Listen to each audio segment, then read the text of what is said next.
Hello everyone, welcome back to our channel. আশা করি আপনারা সবাই খুব ভালো আছেন, সুস্থ আছেন। আজ আমি আমার রাজস্থান ব্লগের লাস্ট পার্টটা শুরু করব। ফার্স্ট পার্টে আমরা pink city Jaipur, city of lakes Udaipur, blue city Jodhpur আর বিকানিরের ফেমাস ট্যুরিস্ট স্পটগুলো নিয়ে আলোচনা করেছি। আজ চলো আমরা শুরু করি ভারতের স্বর্ণনগরী golden city of Rajasthan Jaisalmer দিয়ে। মরুভূমি দিয়ে ঘেরা এই শহর তার সৌন্দর্য, সংস্কৃতি, ইতিহাসের জন্য বিশ্বসেরা। এই শহরের বিশেষত্ব হলো তার কিছু বিখ্যাত ফোর্ট, ক্যামেল রাইড, জিপ সাফারির জন্য। জয়সলমের যাওয়ার সব থেকে ভালো সময় হলো অক্টোবর থেকে ফেব্রুয়ারি। এই শহরটাকে গোল্ডেন সিটি বলা হয় কারণ পুরো শহরটাই গোল্ডেন স্যান্ডস্টোন দিয়ে ওয়ার্ক করা। জয়সলমেরে প্রসিদ্ধ তার art and craft, local cuisine, Rajasthani dress আর সোভিনিয়ারের জন্য।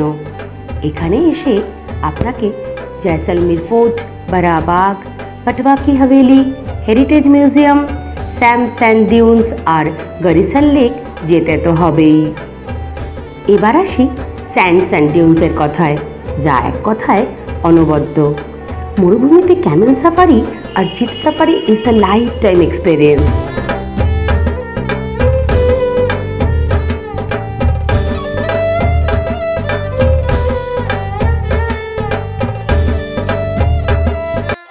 স্পেশালি সানসেট তো অবশ্যই উপভোগ করতে হবে। জয়সলমেরের এই ডেজার্টের রাতে ক্যাম্পের লোকাল ডান্স আর কালচারাল প্রোগ্রাম, মিউজিক যা আপনাদের মন জড়িয়ে দেবে।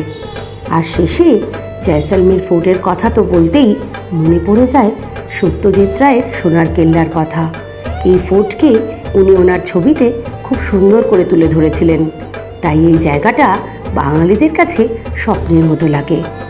ইট is also a UNESCO world heritage site. তাই জয়সলমের আপনাদের পয়সা উসুল হয়ে যাওয়ার মতো একটি জায়গা। Next one is Chittorgarh. এই ঐতিহাসিক জায়গাটার মাহাত্ম্য ও সৌন্দর্য এক কথায় অপূর্ব। চিত্তর দিল্লি থেকে 620 কিলোমিটার আর উদয়পুর থেকে 120 কিলোমিটার দূরে অবস্থিত। এই জায়গাটি প্রসিদ্ধ তার টেম্পল আর ফোর্টের জন্য। চিত্তরগড় ফোর্ট ভারতের অন্যতম বৃহত্তম ফোর্টগুলির মধ্যে একটি। চিত্তরে এসে আমরা Padmini palace, Rana Kumbha palace, Kirti Stambh, Meera temple, Vijay Stambh, Kalimata temple, Shyam temple visit করেছি। আর এর সাথেই মনে পড়ে যায় পদ্মাবত সিনেমার কথা। স্পেশালি মর্গানের গলি যেন আমাদের সবাইকে চিত্তরদুর্গের মধ্যে টেনে নিয়ে যায়। এরপর তোমরা যেতে পারো রানথাম্বর ন্যাশনাল পার্ক, যা খুবই পপুলার। জয়পুর থেকে মাত্র 160 কিলোমিটার দূরে এই ন্যাশনাল পার্ক প্রায় 1300 স্কোয়ার কিলোমিটার জুড়ে বিস্তৃত। পার্কটি মেনলি টাইগার রিজার্ভ প্লেস বলেই প্রত্যেক বছর প্রচুর মানুষ এই প্লেসটি ভিজিট করে। এছাড়াও এখানে স্লথ বিয়ার, লেপার্ড, ফক্স, মঙ্গুস, নীলগাই আর প্রচুর পাখির দেখা মেলে। এরপর চলে যাব রাজস্থানের সবচেয়ে ধর্মীয় স্থান পুষ্করের কথায়, যেখানে প্রত্যেক বছর প্রচুর দর্শনার্থীর আগমন ঘটে থাকে।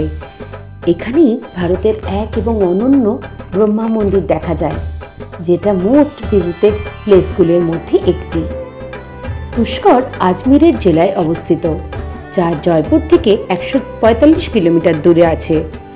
ব্রহ্মা মন্দিরের পাশে আছে পুষ্কর লেক, যা খুবই পবিত্র মানা হয়, কারণ সৃষ্টিকর্তা ব্রহ্মা তার ভ্রমণের সময় পৃথিবীতে একটি পদ্মের পাপড়ি ফেলেছিলেন।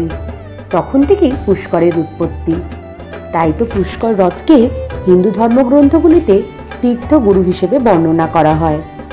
পুষ্করে এসে তোমরা সাবিত্রী মাতা টেম্পল, কিষণগড়, পুষ্কর মার্কেটটাও ঘুরে দেখো।